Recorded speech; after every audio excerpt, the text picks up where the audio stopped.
Testing, testing, 1, 2, 3. Is that all right?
Good evening, everybody. Please be seated.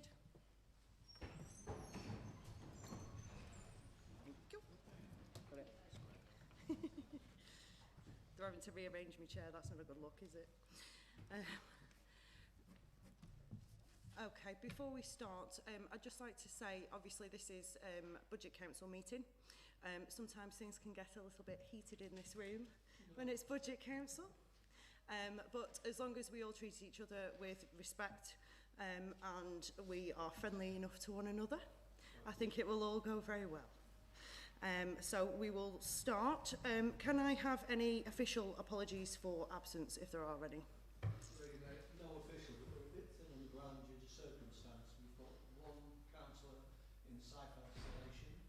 We've got one councillor stuck at Gatwick Airport. We have another who's doing an extra shift in intensive care at the hospital. And there are a couple of other seniors. Okay. Thank you, Councillor Williams. I understand it's not official, but obviously pass on our regards to those that are unwell. I know there's everyone unwell, just Okay. Being cautious. Okay, no problem.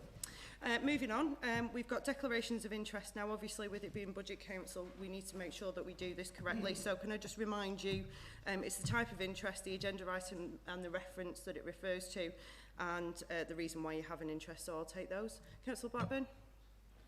Thank you, Lady Mayor. I have a personal interest in item 6 on the agenda as a council-appointed member of the Lancashire Combined Fire and Rescue Authority. Thank you very much. Councillor Jackson. Thank you, Mr Mayor. Lady Mayor, sorry. Sorry, Lady Mayor. I can't get out of the habit, I'm sorry. It's 40 years of saying Mr Mayor, sorry. It's all right, go on. Same reason as Councillor Blackburn. I'm a member of the CFA, so it's item 6 regard the council tax. Thank you. Okay, Councillor Williams. Thank you, Lady Mayor. Same reason as Councillor Blackburn and Councillor Jackson. I'm an appointed member of the CFA. Okay, thank you. Councillor Kirkland. Thank you, Lady Mayor. I've got prejudicial interest as a non-exec director on Embico, item 6. Thank you. Councillor Hutton. Prejudicial interest. I'm a director of Embico. Thank you very much. Councillor Stansfield. Same item, Lady Mayor. It's prejudicial interest in item number 6, the non-executive director of Embico. Thank you very much. Any others? Okay, that's great. Thank you very much. Okay. Can I just confirm that the minutes of the meeting held on the 12th of February are a true and correct record? We agreed? Thank you. Okay, moving on to item 3, the capital strategy for 2020 through to 2023. Councillor Blackburn, are you moving this? Moved, Lady Mayor. Thank you very much. And anybody second? Second, Lady Mayor. Thank you very much. Okay, any other councillors wishing to speak on item 3? Nope. Okay. Can we have a vote on the motion, please? All those in favour of the capital strategy on item 3? Thank you very much. All those against? Have we got any abstentions? No. Okay, thank you. I believe that's carried. Item 4 is the capital programme 2020 to 2023. Councillor Blackburn, is this you again to move? Pleased to move the report, Lady Mayor. Fantastic, thank you very much. And second? Second, Lady Mayor. Thank you, Councillor Campbell. Anybody wishing to speak on item 4? Okay, can we go straight to the vote then? All those in favour? Fantastic. All those against? We haven't got any abstentions then. Thank you very much. That's carried. Item 5, the Treasury Management Strategy for 2020 to 2021. Councillor Blackburn, is this yourself to move? Happy to move, Lady Mayor, and can I congratulate Steve Thompson and his team on the work that they've put into this. Unprecedentedly difficult times, and the strategy has and will continue to deliver great results for the council and the people of Blackpool. Thank you very much, Councillor Blackburn. And seconding? seconded, Lady Mayor. Thank you. Thank you, Councillor Campbell. Okay, any other councillors wishing to speak on item 5? No? Okay, straight to the vote. So all those in favour? All those against? And that means we've got no abstentions. That's carried as well. Okay, so this is item 6. So those of you that have a prejudicial interest, can I ask you to leave the room and we will come and get you when we've done this bit.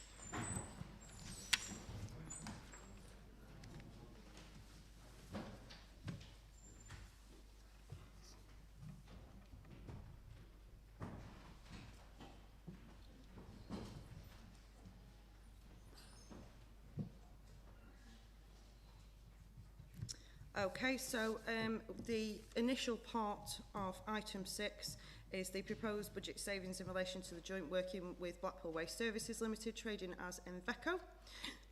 I understand the Leader of the Council is going to move this.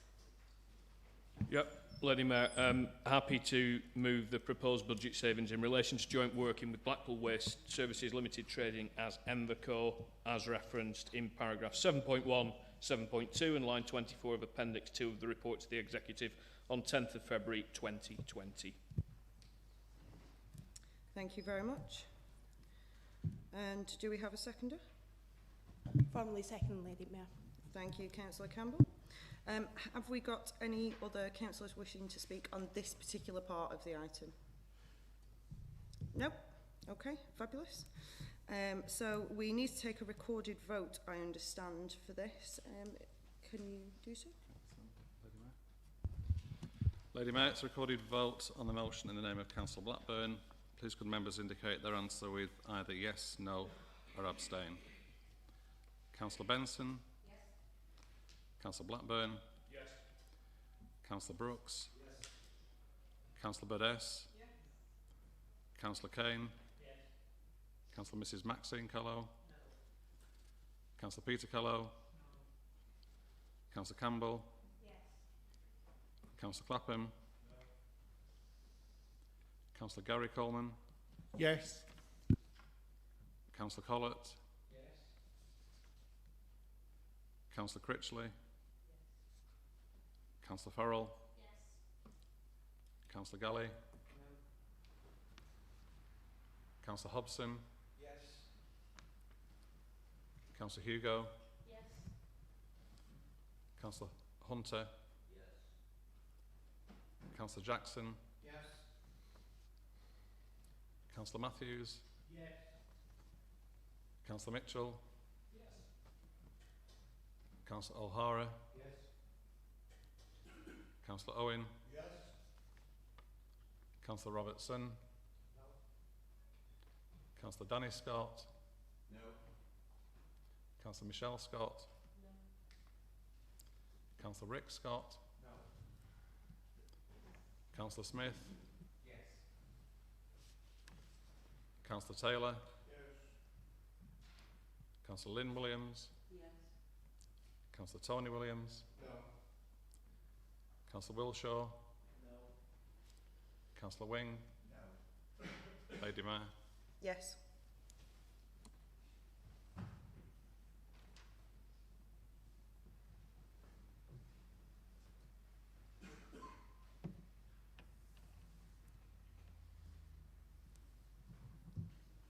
Colin, do you want to bring the others back in? Yeah. Lady Mayor, members have voted as follows: 22 for the motion, 11 against. Okay, so that is carried. Thank you very much. There we go. We'll just wait for the other councillors to find their seats. It's only fair.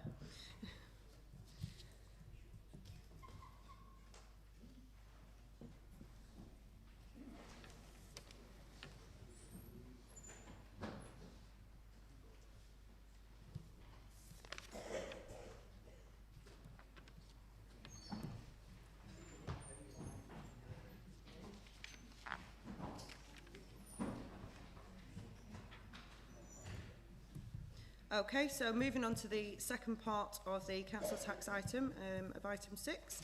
I believe this is for yourself to move as well, Councillor Blackburn. Thank you, Lady Mayor. I I now move that the council to agree the proposals remaining recommendations 2B to 2K as outlined in Appendix 6C, bringing together the recommendations from the executive meetings on 10th of February 2020 and 4th of March 2020 into a summary document set out in accordance with the requirements of the local government of the Localism Act 2011. Lady Mayor, before I begin, I want to thank our Treasurer, Steve Thompson, the Chief Executive, all of our directors, all of the finance team, colleagues within the Labour group, and those members who serve on the Scrutiny Leadership Board who have contributed to this budget. I never cease to be amazed by the capacity for ingenuity, selflessness, creativity and efficiency that I find in every corner of this great organisation. Their diligence and tenacity is second to none, so thank you.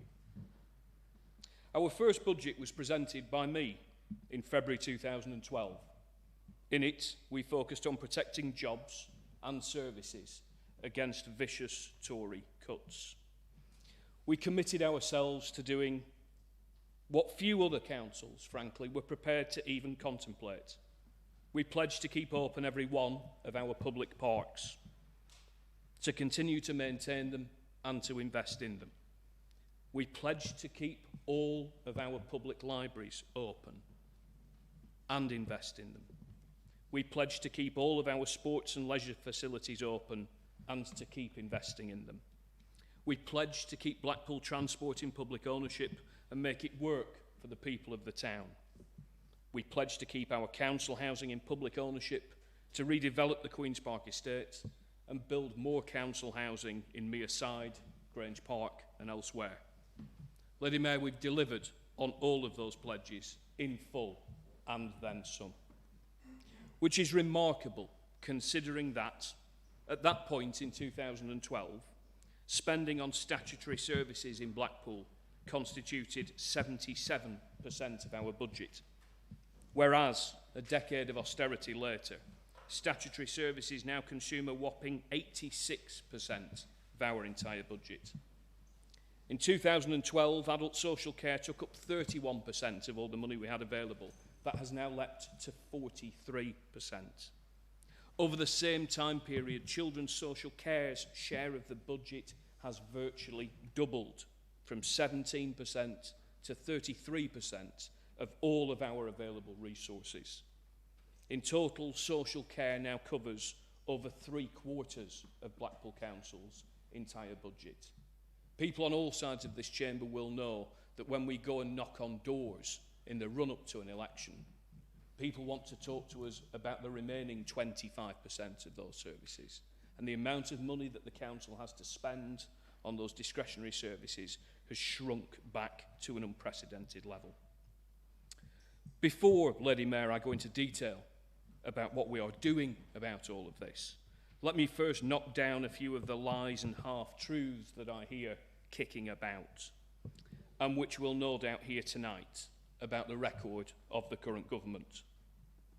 They will say that the level of core spending power, which is a new and rather misleading wheeze dreamt up by George Osborne in 2015 when talking about local government finance, they will say that the core spending power of the council will be in 2020 the same as it was in cash terms in 2015. And indeed it is.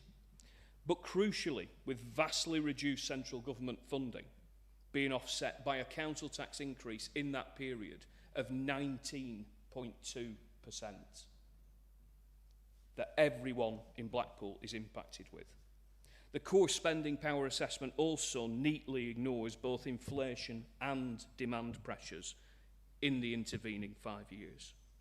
In fact, in that period that the Tories pretend doesn't even exist, inflation and demand pressures such as the relaxation of the pay freeze, rises in the national living wage, ICT software costs and rising costs of children's social care, residential placements, which average £185,187 per annum, represent increases on their own of £7 million. They will criticise us for increasing council tax, when in fact it is the government's own financial planning assumption that all upper tier authorities will increase their council tax by the maximum available in law of 3.99%, the government's own assumptions. They will try and talk about minor funding schemes dreamt up to make Tory district councils happy. They'll want to talk about the new homes bonus, which is being reviewed for 2021-22, which is currently funded from a top slice of all local government budgets. Gives places like Wyre Council 1.3 million a year, Fylde Council 1.8 million a year, Chorley Council 2.3 million a year, Blackpool £266,000. They will downplay the impact of cuts year in, year out for the past decade.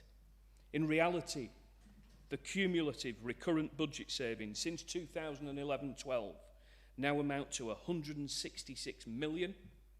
That is 996 million compounded, which is equivalent to £7,000 per Blackpool resident. Added to which are the welfare cuts of a further £1,200. That's each and every Blackpool resident potentially worse off to the tune of over £8,000 as a result of this government. They will say that we are profligate. In actual fact, earmarked reserves are forecast to be £40 million as at the 31st of March this year, and 34 million at the 31st of March next. This incredibly healthy financial standing is evidenced also by the latest SIPFA Financial Resilience Index, which shows Blackpool exactly where we would want to see it in terms of our institutional and organisational financial resilience and performance. They might grumble about working balances, Lady Mayor, because they don't understand what working balances are there for. Every department of this council will, at the end of the year, be at or under budget, with the sole exception of children's services. Working balances have been decimated in 2019 because of those unavoidable pressure in children's social care.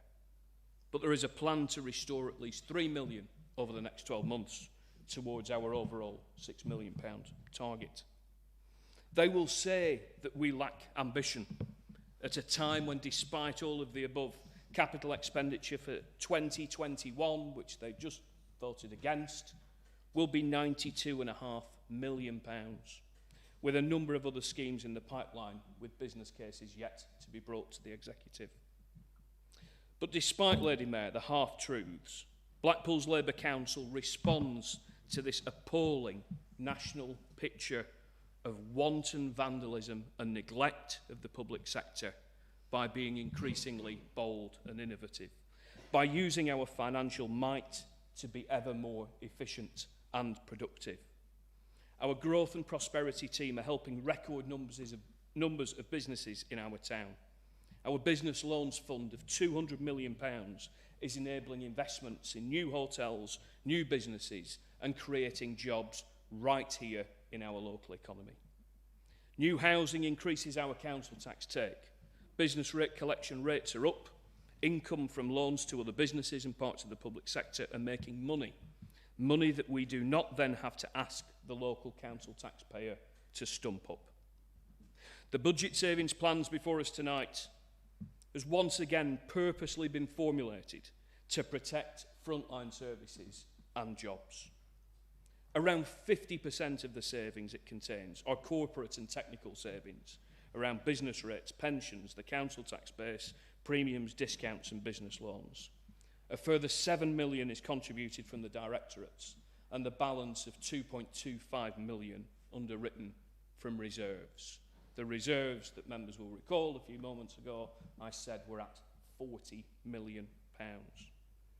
This is enabling an unprecedented investment in children's services in Blackpool of some £14 million to support our social care staff, our police, our schools and health partners in their amazing efforts to support children and families across the town. The council's opponents, I understand, will accuse us of throwing money at children's services. I have to say, Lady Mayor, it's very helpful when the Leader of the Opposition gives an interview to the newspapers and the radio a few days before full council, because that does give me the opportunity to guess with some degree of certainty what he's going to say. They will accuse us of throwing money at children's services, whereas, of course, nothing could be further from the truth. Because, Lady Mayor, members, that critique belies the fact that those making it do not understand the first thing about how these services work, nor have they even bothered to ask a few basic questions to address that level of ignorance. We are, Lady Mayor, injecting money and personnel into the parts of the system identified not just by us, but by our commissioners from Essex County Council, our colleagues at Ofsted and our colleagues at the Department for Education. A team is already at work with 85 children who we believe can be supported to safely return home following a period in care.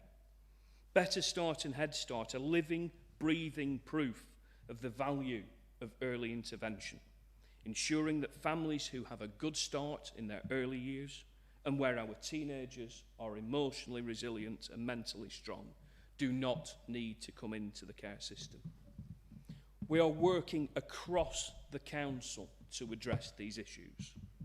The Corporate Peer Challenge team who visited us last week confirmed that the whole of the council's corporate might is pointed towards addressing the issue in children's social care. Colleagues from across the council and its wholly owned companies have asked themselves what they can do to help and are coming up with innovative ways of services supporting one another. Blackpool Coastal Housing's work with care leavers, helping them to remain in their tenancies, is groundbreaking and only one example of many. Adult services are working with children's services in a way that has never before happened in Blackpool, and already that collaboration is showing great results. Lady Mayor, the council is prudent, it is efficient, it is delivering new businesses, new jobs, new homes, and is revitalising the local economy to a degree unseen in most parts of the United Kingdom. We have weathered the financial storm brought about by this government and have emerged stronger, leaner and fitter. We are currently working on a new medium-term financial plan informed by our Children's Services financial recovery plan that will set our course for the next 6 years. This council, like the people of this town, will contend with anything that is thrown at them. Game on. We will continue to make the case for and make the finances available for high-quality public services that are the envy of other parts of the country. We will continue to do what we set out to do when we kicked the Tories out of office 9 years ago. We will build, we will invest, we will safeguard the future of this town in the interests of our children and our grandchildren. I'm immensely proud to lead an organisation that has the vision, the capacity, the wit and the ability to be so creative and successful. Lady Mayor, I commend this budget, I commend this Labour group. To the council, I move.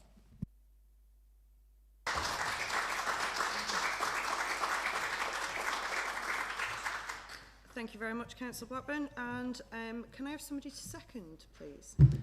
I formally second that, Lady Mayor, and reserve the right to speak.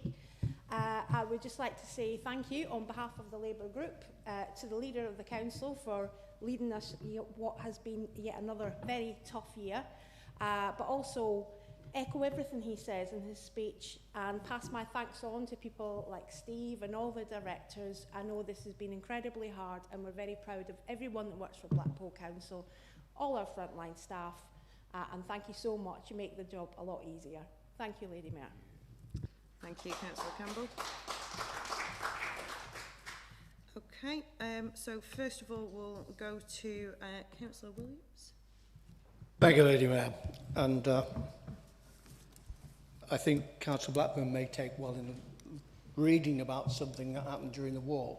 It was called a collection of mirrors. When you want somebody to believe one thing, you say another, etc., etc. But we'll see. Lady Mayor, firstly, I want to congratulate the officers of the Council, all of whom who have helped to formulate this year's budget, and for the hard work they have contributed during several years of financial difficulty. The austerity cuts have impacted on all areas of local government, with some authorities facing difficult challenges, whilst others have fared well. However, as much as my own group are opposed to the depth and the length of these cuts, unlike the party opposite, we do understand that this government, when ousting a former socialist-driven Labour group, were faced with horrendous debts, no gold reserves, an empty cash box. They were forced into taking desperate measures. But we do believe that these cuts have gone on for too long, and they should have been phased out as the Conservative Party finally got the UK back on its feet. However, we have what we have. I think Blackpool is more supporting grants and special payments, such as the very recent announcement of additional £4.4 million to repair and maintain the town's roads, a potential £25 million in a town grant, and other financial incentives for various projects. In fact, this Conservative government have given Blackpool far more than it ever received from a Labour government. And I'm sure that Mr. Thompson may be able to text those figures over if we ask him nicely. It's no secret, Lady Mayor, that this council are adept at missing deadlines and targets. Deadlines that have a costly effect when they're not met. They're also champions at wasting our hard-earned cash on unused car parks built on a whim, large no smoking signs that was effective as a broken windscreen wiper, and large sums of taxpayers' money to prop up failed events such as the Gary Barlow switch on and failed street events. There are other cash-wasting, examples, I'm sure, that residents of this town could easily point out, more so than myself. Then there's the obvious lack of due diligence, which has also drained our cash, like the hidden substation and the telecommunications mast on the old ABC building, which added a further £1 million to the demolition costs. Or the purchase of the Hop Inn, which has lost money since the day the council took it over and then recently closed it down. That was another £250,000 down the pan. A lack of due diligence and forward thinking is also missing from this year's council budget, Lady Mayor. The additional national funding announced by the government in last year's one-year spending round is helpful. And like Councillor Blackburn, I recognise the council continues to face significant pressure. The government has recognised several important concerns and provided additional funding where necessary, including the issue of additional adult social care. Securing a sustainable and effective care package for the growing numbers of the adult population in Blackpool is paramount. Yet this council has decided that all the additional adult service care given to them by the government as an extra payment may not in fact be spent on adult social care. Not one penny of this important financial pot will be invested into the care of elder generations in Blackpool. The older residents of the town are missing out again. Blackpool has the highest number of dementia cases in Lancashire, with nearly 2,000 reported individuals suffering from this dreadful condition. Yet this council will tell you Blackpool senior citizens are getting a good deal and more than sufficient care. And whilst I take nothing away from our existing hard-working adult service teams, who do an excellent job, they always manage to underspend their budgets. I often wonder if they think, with all this money left, what more can we do with it? There's always more that can be done.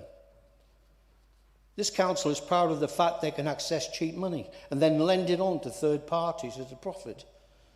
On the surface, this looks like a good business model, but both by lending and borrowing can be extremely risky.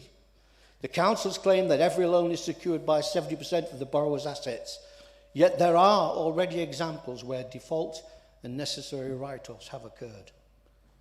More than £100 million is loaned out to both private and arm's-length companies, which according to council calculations provides an annual return of £2 million. Yet the largest borrower we have, at £41 million, is Blackpool Housing Company, who has contributed zero surplus or profit, and it is unknown when or even if they will ever move into profit.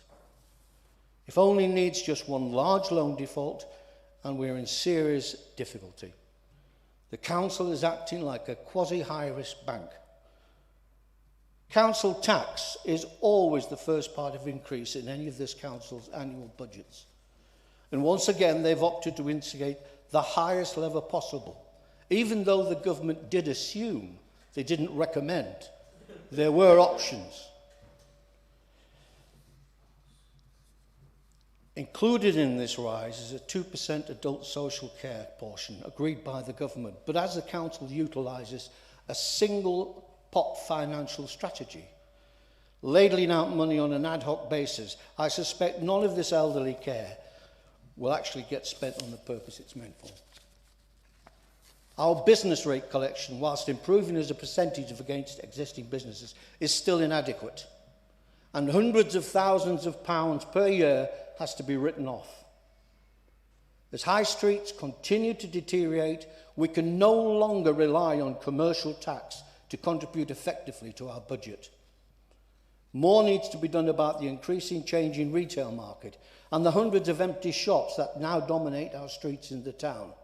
Yet this council fails to see the potential in developing more residential accommodation within the heart of the trading areas to fulfil our housing quota. They would rather agree to new house building and unsuitable plots, high dependency health, education and safety areas, as well as eroding our reducing green space. The council has recently purchased the Hounshill Centre on the pretence it was to stimulate our dwindling retail offer. Although those of us who are sceptics believed it was to enable Wilko's to move there so we could finish the never-ending saga of the most expensive tram extension in the world. We now have to seriously question the wisdom of this acquisition, as high street retail markets continue to diminish and more retail businesses are going insolvent. The current health epidemic is also affecting footfall in town centres, and whilst this crisis was unseen, it will have a huge impact on the viability of all shopping centres. Having already closed more than a dozen businesses on Talbot Road during its construction, losing jobs and livelihoods and leaving a row of derelict and empty shops in its wake, the most expensive tram extension in the world is still creating chaos to the town centre and to desperately needed jobs. The fact that Wilko's have now announced they are leaving Blackpool altogether, although I'm told it's just for now, has seen almost another 100 people out of work. This tram track already has a legacy of devastation and misery before it's even completed. Another catalogue of mismanagement, Lady Mayor, is a never-ending completion of the conference centre, which has been one of the slowest developments ever seen in the town. More promises unfulfilled. This is either the unluckiest council in the history of Blackpool or one of the most inept. However, and Councillor Blackburn is quite right about this, but I have a different view. The biggest herd of elephants in this room of this building and those in Councillor Blackburn's castle at Bickerstaff House is looked after children. The increase in the numbers of children in care is a national problem, with almost 118,000 children in care throughout the UK. And Blackpool stands out as having the highest individual percentage within this national figure. With that comes the serious financial cost of caring for these children, especially when the numbers are out of control. as they have been, despite promise after promise after promise by this council, those numbers would reduce. Currently, we have 65 children placed in care outside of Blackpool. Some of the authorities that are hundreds of miles away. The staggering cost of these children is £169,000 per child per year. Oh, it's 187. It must have gone up since Council Blackburn got the figures from somebody. And that adds up to a staggering £11 million per year for just these particular youngsters.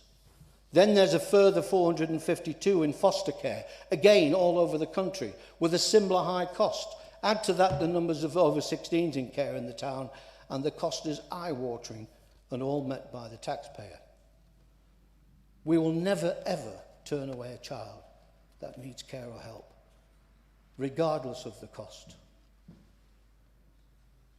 But Blackpool Council now has the largest number of children in care than any other borough in the United Kingdom. Our own security, I'll go back a bit. Despite a second warning and disastrous report from Ofsted, we are still seeing very little improvement to the problem, despite what Councillor Blackburn says and his promises and projections for next year. We've heard them all before. They came to nothing. Our own security committees have clearly pointed out that there doesn't seem to be a tangible council plan as to how we will start to make inroads into fixing the issue, other than just keep throwing more money at it. Over the last 2 years, this council will have invested a further £21 million into trying to solve the crisis, yet still the numbers grow. The cost of failing to manage this disastrous problem is impacting on the whole of the council finances. I'm worried that if real improvement is not made in 2020 in regard to the overall situation, that not only will Ofsted be more critical than ever, there's a real chance that this council could be placed under special measures. Nobody wants that. Nobody. This problem is here for the long term. So why haven't we prudentially acquired the funding to build our own multi-purpose resources and keep our looked after children wherever possible in facilities fit for purpose in our own town? It would be the best example of utilising cheap borrowing than to continue to pay exorbitant agency fees for our out-of-town placements and our foster care. There is a national concern to the viability and sustainability of children's care companies, both in residential care and fostering. These companies have more debts and liabilities than tangible assets. It's a fact. Almost 3 in 4 residential places and a third of fostering places are provided by private companies, the largest of which has grown by catching smaller ones who have failed, and who are making or enjoying profits of more than £200 million a year. So it's not just costing us money, it's costing nationally £200 million in profit to these companies. We're being held to ransom. The government needs to instigate this, it needs to invent and find better ways of doing it. I agree. But if we fail to monitor our own agencies of sustainability, we could end up with a huge and disastrous problem. And Lady Mayor, that failure to forward manage is the whole basis as to why this year's budget is fraught with danger. Councillor Blackburn speaks well and projects well and says, oh, we're doing fine and we do fantastically wonderful. And aren't we great and aren't we fantastic? We're not. Far from it. Ask the people on the street what they think about the council. I dare you. Go around and knock on the doors and ask them what they think. It's a budget without any forward thinking. It's a budget designed to fight fires rather than build vision. At the very most, it's flat and uninspiring, and just more of the same regurgitated narrative. This budget does nothing to address the needs of the people who live in Blackpool, but merely expresses the very dire straits this council find themselves in many areas of their businesses. Once again, this council are failing the older generations. They are scooping money from one pot to pay another. It's a recipe for financial disaster. The single financial pot strategy proves they are not confident in their monetary plans, and the retention of £40 million in reserves also indicates they're expecting some serious consequences to their actions somewhere along the line. If they weren't, would they not be investing this £40 million of reserves, as they told us to do many years ago, when we had a healthy reserve, not quite 40 million, but you were demanding that we spent it. The reference and reliance on a dwindling business tax, unreasonable dividends from a financially struggling Blackpool Transport Company, who, because of our strains on them for dividend, are going to be facing losses by the end of the year and serious consequences by next year. Looking for government and other agency handout, its failure to accept criticism and a massive lack of transparency prove exactly how unprepared this council is. This is a council of secrets. Understanding and projecting activity levels is a key essential as far as the resources are concerned. But what is surely far more important is the decision-making culture that turns what this town needs into good and timely actions. The only way that this can truly happen is through a healthy and trusted relationship between a council's officers and its members of all political parties. This council has a culture of hiding behind statements of confidentiality. It practices the art of smoke and mirrors. The council works on hidden agendas, closed-door decision and mushroom management. We are understaffed in critical areas but overstaffed in others. There is little democracy and a dictatorship management policy. Building a robust medium-term financial strategy is about far more than crunching numbers. Good financial monitoring and demand management. It's a collaboration, communication, ownership, vision and trust, especially between council officers, and as I've already said, members from all political parties. Lady Mayor, this budget is a tax, spend, borrow and hope budget, and a clear indication of a council in crisis. Thank you.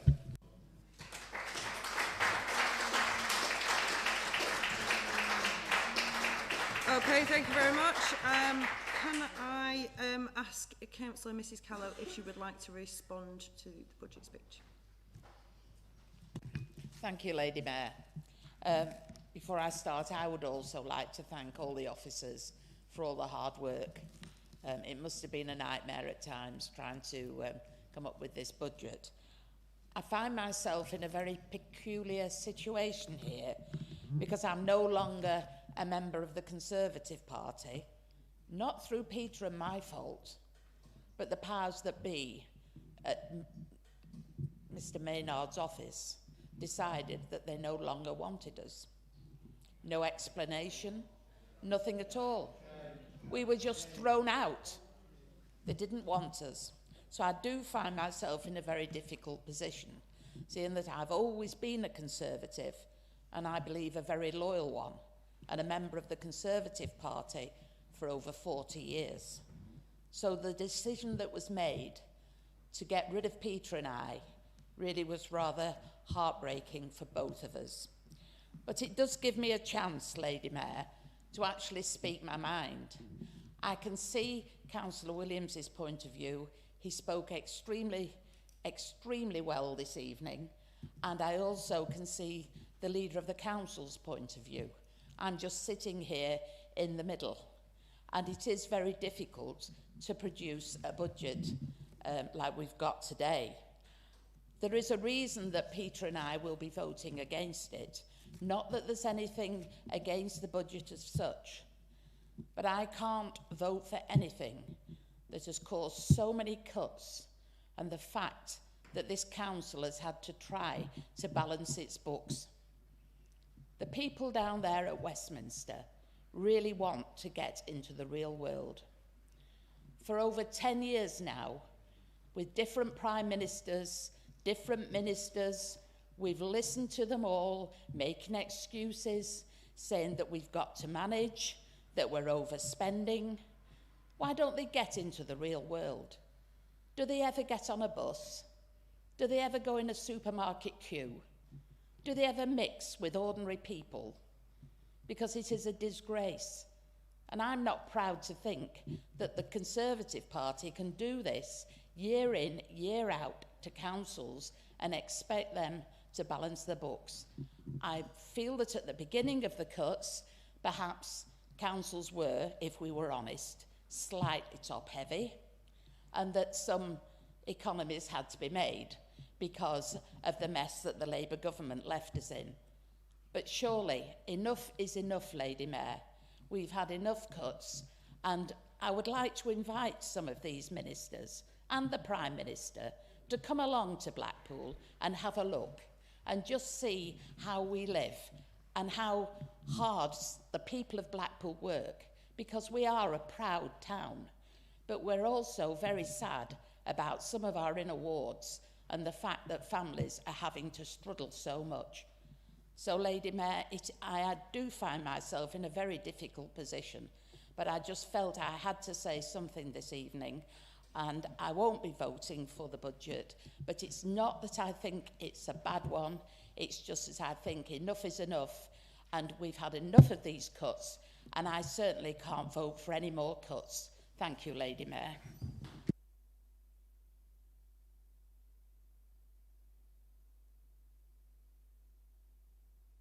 Thank you, Councillor Mrs Callow. Councillor Coleman, would you like to speak? I'm obliged, Lady Mayor. The problem of speaking forth is that everything in a prepared speech has been used, and such is the case this evening. And I think we've had three, I have to admit, excellent speeches by the leaders this evening. Again, I compliment Steve Thompson and his team for the excellent work that they do, and all of our officers. But I also want to mention the council staff that are still with us, which is something like less than 2/3 that we had at one point. You know, the work that those council staff are doing today and taking on the burden that they have to take on because there are so few of them to do the work, and there's more and more work coming in and less staff to do it. And I think we should all compliment those staff that are still here and working so hard. It seems quite clear tonight that we're actually here to just rubber stamp the budget. We know the numbers, we're all savvy, we know the numbers, so it's going to be... and I have to admit the Labour Party won in May last year. It's their democratic right to present the budget. If they have the numbers, then they can vote for it as such. Again, I will be voting against the budget this evening for similar reasons as broached by Councillor Callow.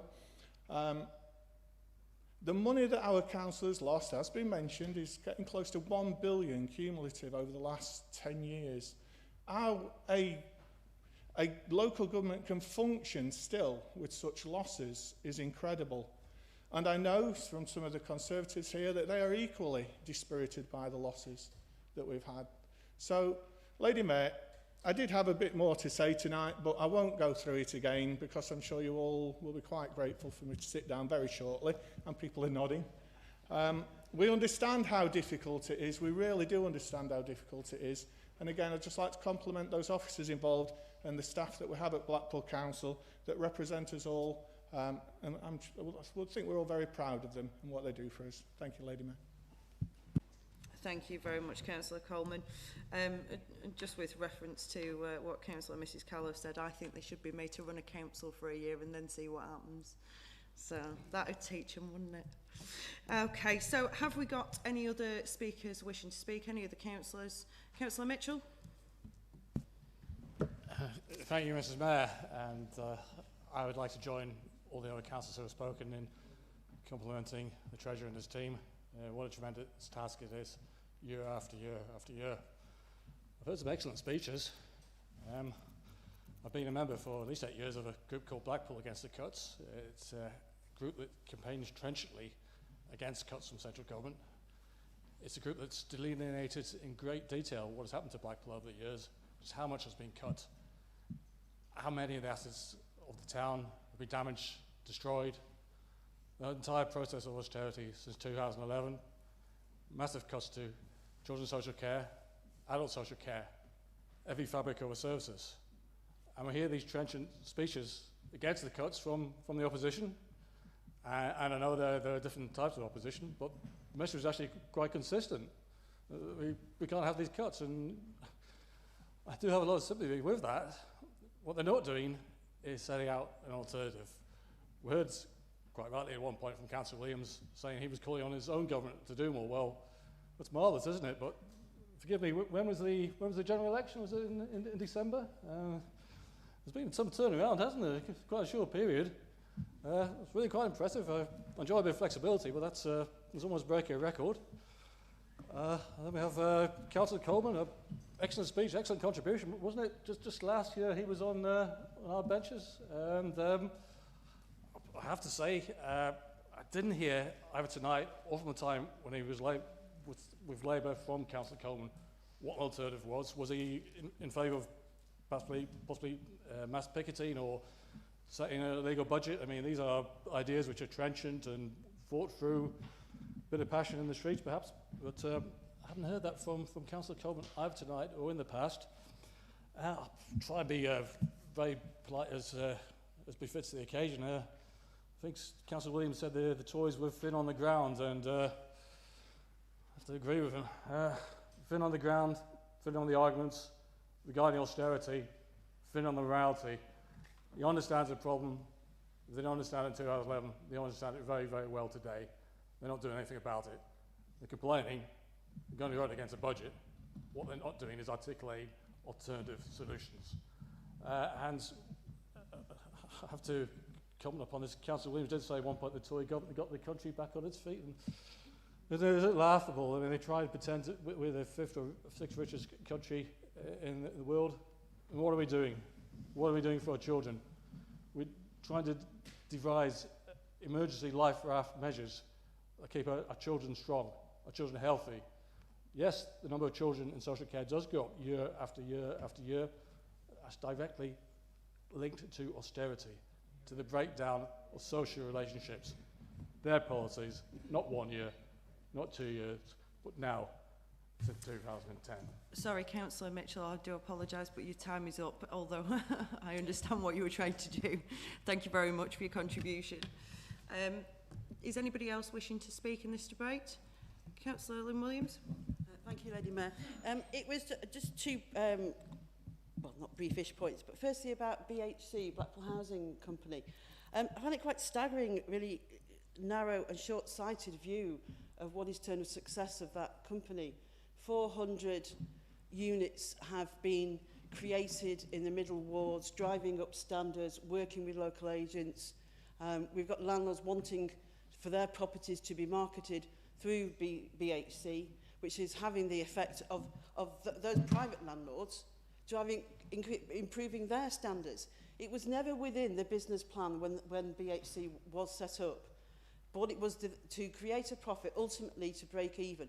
400 units would be delivered, which it has been, and 1,000 units within a further 4 years. And it's on target to do that. So I think it's incredibly short-sighted when actually the rest of the country recognises what a success in terms of driving up standards BHC has been by winning national awards. And the other point is about the children's services. Obviously, I'm new to the job, but I think it's simply, again, in terms of the fostering, 78% of children are fostered in Blackpool, Fylde and Wyre. That goes up to 88% in Lancashire, which is actually better than the average. I did try at the last council to set this in context. In that one point, there's the best estimate, or the lower estimate, of the overspend nationally on children's services is 1.4 billion. 96% of councils are going to overspend. Over the last 10 years, as a demand has increased, the amount being spent to councils like Blackpool, us in particular, and you have the other factors, 25% reduction in domestic violence services, 600 million since 2013 in terms of early intervention grant. It's not rocket science to see how this has impacted. But what this council is determined to do, it is not about saving money, it's about best value and delivering the best outcomes for these children. When you talk about the cost of the placements, some are educational, some are mother and baby units, some have to be incredibly expensive one-offs. You know, the average age nationally of a child entering into residential placement is over 14 years. They've had 2 or 3 failed placements already. They deserve the best that we can deliver in terms of ensuring. And only if that we cannot ensure that these children, because they should remain at home, if it is not safe for those children to remain at home, then they will get the best that this council can absolutely deliver and delivering best value for money. Just one very quick point, I know it's for the light flashes. On Friday, myself, Councillor Benson, Councillor Kane, Councillor Danny and Michelle Scott attended the Children's Celebration You Rock Awards. It was amazing and inspiring, and our children are incredible.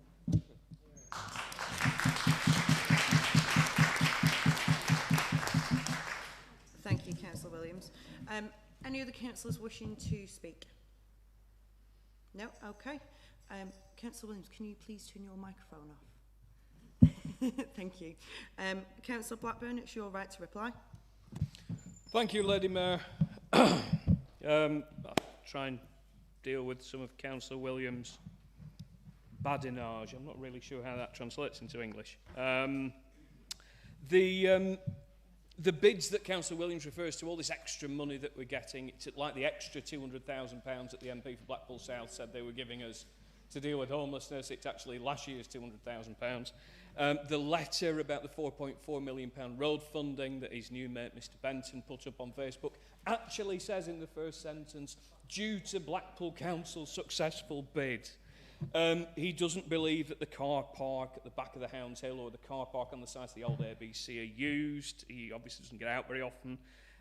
Having to delve as far back as a Gary Barlow switch on shows how desperate he is for contemporary evidence of our alleged profligacy. Amazingly, Lady Mayor, the point of us purchasing the Hop-In wasn't because we desperately wanted to run a pub. Although, you know, I do have some experience in these matters, it's to enable future development that will create thousands of jobs. The Blackpool Housing Company, as Councillor Lynn Williams said, isn't set up to make money. That's why it's not making money. Blackpool Transport was doing just fine until I appointed a Conservative chair. If they're obviously struggling under their new leadership, we can make a change. We can make a change. Councillor Williams every year desperately hopes that one of our business loans will default, and it never does, and it must be hugely frustrating for him because, believe it or not, Lady Mayor, we do our due diligence, and all of these investments pay off. Business rate collection, which Councillor Williams criticises, is at its highest. If you care to glance at the BBC website today, he will see that I called in an interview last week for an overhaul of business rates. Purchase of the Hounds Hill was a masterstroke, nothing less. I apologise for coronavirus. I didn't have a direct involvement in its creation and transmission, as far as I know. So I can't help the footfall, really, in shopping centres. But it was a masterstroke similar to buying back Blackpool Airport at many, many £1 million less than we sold it for.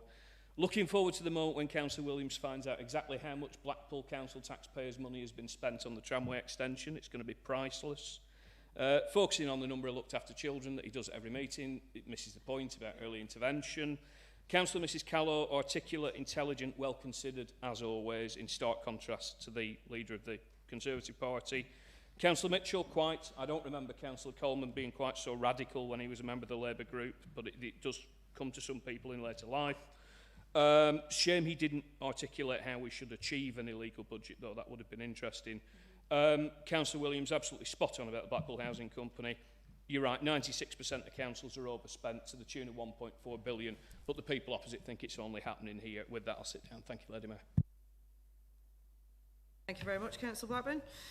Okay, so we move to the vote. With it being the budget and the council tax item, we do need to make sure that this is a recorded vote, so I will hand over to my colleagues on the left.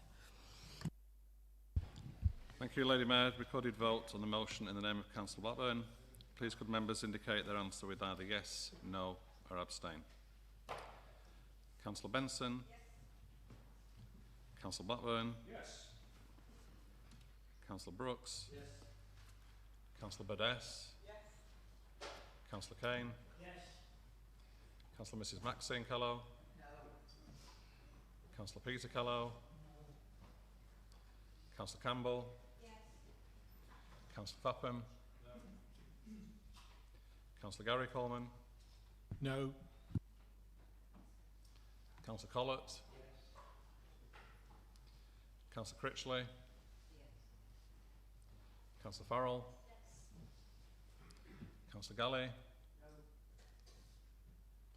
Councillor Hobson? Yes. Councillor Hugo? Yes. Councillor Hunter? Yes. Councillor Hutton? Yes. Councillor Jackson? Yes. Councillor Kirkland? Yes. Councillor Matthews? Yes. Councillor Mitchell? Yes. Councillor O'Hara? Yes. Councillor Owen? Yes. Councillor Robertson? Councillor Danny Scott? No. Councillor Michelle Scott? Councillor Rick Scott? No. Councillor Smith? Yes. Councillor Stansfield? No.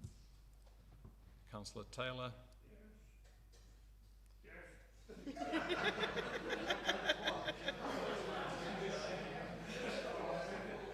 Now, calm down.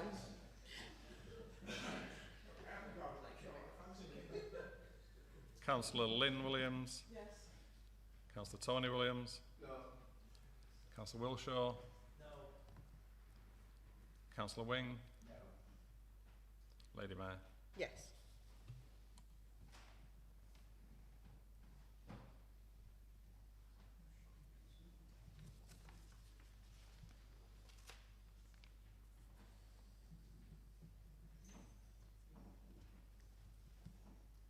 Lady Mayor, members have voted as follows: 23 for the motion, 13 against, no abstentions.